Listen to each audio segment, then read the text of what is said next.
Welcome to Ridhima kitchen. வாங்க இன்றைக்கி நம்ம வீட்டு ஸ்டைலில் ஒரு கேரட் சாதம் பார்க்கலாம்.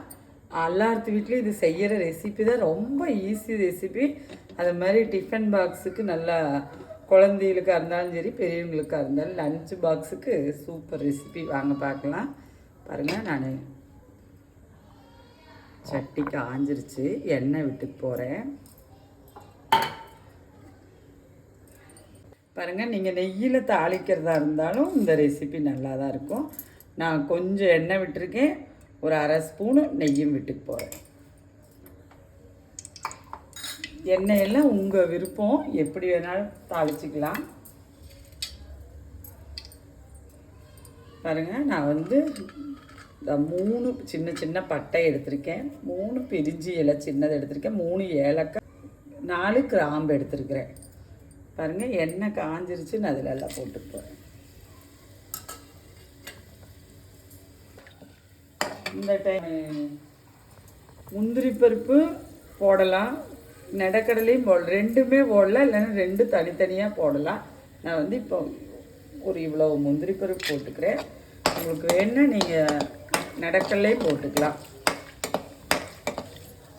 பாருங்கள், நான் 1/2 கிலோ ரைஸ் எடுத்துருக்கிறேன். அதுக்கு ஒரு பெரிய வெங்காயம் சின்னதாக கட் பண்ணியிருக்கிறேன், அதுவும் போட்டு போகிறேன்.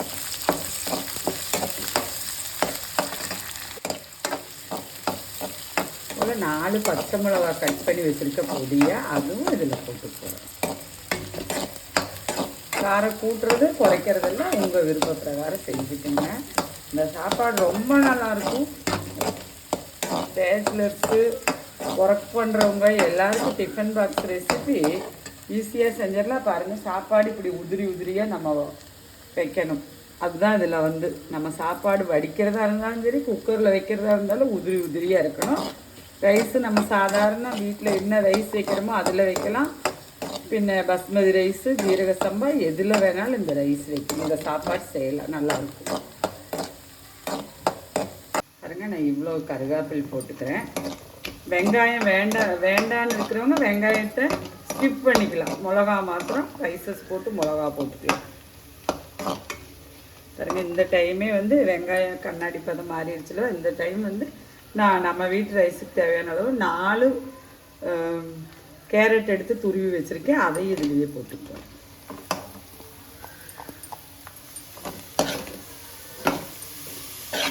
காயெல்லாம் உங்கள் விருப்பங்க, கம்மியாகவும் போட்டுக்கலாம், ஜாஸ்தியும் போட்டுக்கலாம்.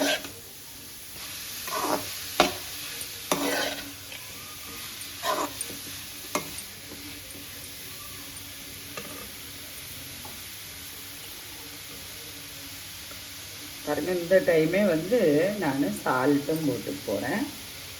நான் 1/2 கிலோ ரைஸுக்குள்ளே கேரட் போட்டிருக்கிறேன். நீங்கள் அதை கூட்டுறது குறைக்கிறதெல்லாம் உங்கள் விருப்பம். அதே மாதிரி சால்ட்டு, காரம்.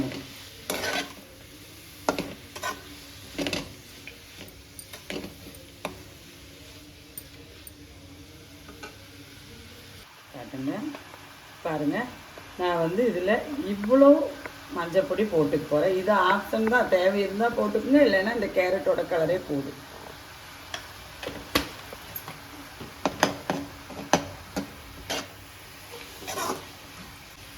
பாருங்கள், காய் நல்லா நம்ம போட்டது, உப்பு போட்டது எல்லாமே நல்லா ரோஸ்டாகி வந்துடுச்சு. பார்த்தீங்களா எண்ணெய் எப்படி தனியாக வருதுன்னு? இந்த டைம் நம்ம சாதத்தை கொட்டி கிளறிட்டோம்னா போதும்.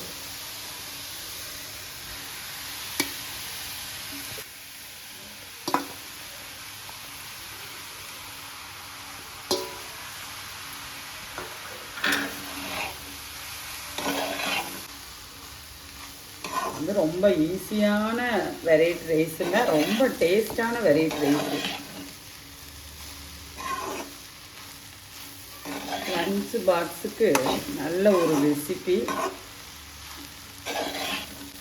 நம்ம அவங்களுக்கு பிடிச்ச உருளைக்கிழங்கு வறுவலோட எல்லாம் கொடுத்தோம்னா இதில் கேரட் இருக்கானே அவங்களுக்கு தெரியாது. பாருங்கள், இது நம்ம சாதம் ஆறி இருக்கும். இது சாதத்தில் நல்லா ஹீட் வரணும், அப்போ தான் நம்ம நிறுத்தணும். இந்த டைம் நான் மல்லித்தலை போட்டு அடுப்பை ஆஃப் பண்ணிக்கிட்டு 2 கிண்டி விட்டுட்டு நம்ம அந்த பாத்திரத்தோட சூடாக நமக்கு போதுமான அளவு அப்படியே வச்சு நம்ம பாருங்க, இதில் நமக்கு போதுமான அளவு சாப்பாடு நல்லா வந்திருக்கு. இது வந்து குழந்தைகளுக்கு லஞ்ச் பாக்ஸுக்கு சூப்பர் ரெசிபிங்க. இது கூட உருளைக்கிழங்கு வறுவல், தயிர் சட்னியும் ஏதாவது கொடுத்தனுப்பலாம். ஒன்றுமே வேண்டாம், சும்மா கொடுத்து விட்டாலும் சாப்பிட்டுக்குவாங்க. ஏதாவது ஸ்நாக்ஸு கூட வச்சு வாங்க நம்ம வீட்டில் சாப்பிட்லாம். நன்றி, வணக்கம்.